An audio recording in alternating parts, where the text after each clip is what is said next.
That evening, with the sun setting over the ash fields and the curfew bells ringing out above the cities of the plains, 3 murderers gathered at a crossroads. They wasted no words in greeting. The youngest climbed the broken tower to survey the land. The oldest took up a position of concealment in the ruins beyond the ditch.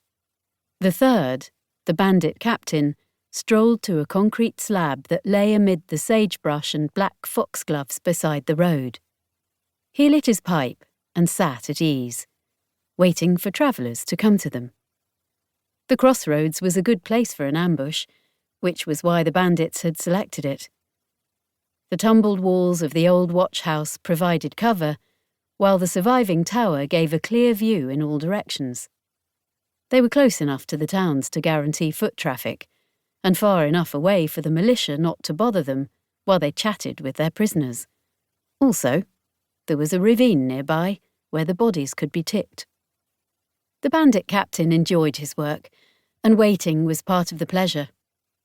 He felt like a fisherman on a riverbank, scanning the surface of the water, knowing that sleek, fat trout were close at hand. He sat with his leather coat open, one booted leg extended, sucking on his pipe. Through half-closed eyes, he watched the fragrant smoke twirl skyward. Yes, patience was the key. Presently the fish would come. Sure enough, soon a low whistle sounded from Lucas on the tower. The captain glanced up toward the parapet and noted the direction of the boy's outstretched arm. From the east, then, the Corby road. Traders, probably, hurrying to reach Warwick before nightfall. The captain rubbed his bearded chin and glanced at the pistol in his belt.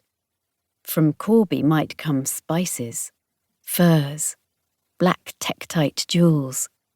A Corby haul was rarely disappointing. How would they be travelling? On foot? In a motor vehicle? He could not hear an engine. He got to his feet unhurriedly, took his pipe from his mouth, and set it on the slab to await his return. Stepping through the sagebrush, he stood ready at the side of the road. The ash fields were soft and sugary in the evening light.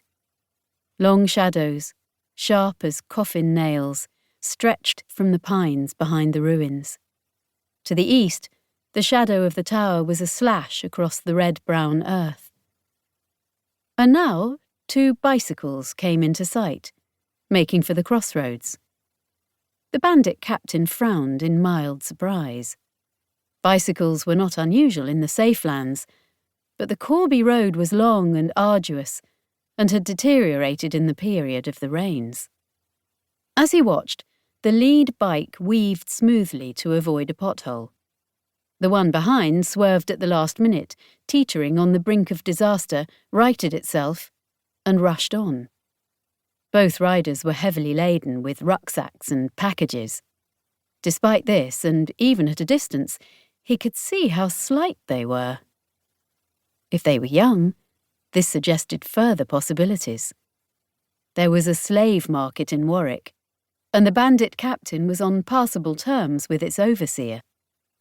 He waited until he could hear the rattle of the wheels. Then he walked out into the dying sunlight and took up a heroic posture, legs straddling the centre of the road. He flicked his coat aside and tucked his thumb into his belt, so that his palm cupped the gun hilt loosely. Smoothing back his glistening mane of hair, he held up his hand.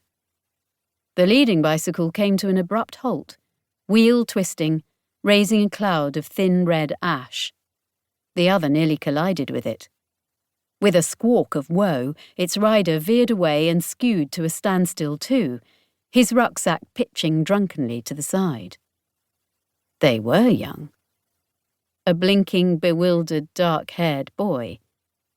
The other was a girl in a broad-brimmed hat. The red dust settled slowly around them. This was always the best bit for the bandit captain. He liked the theatricality of the moment. Him blocking the road, seeing the shock on their faces, the slowly awakening fear.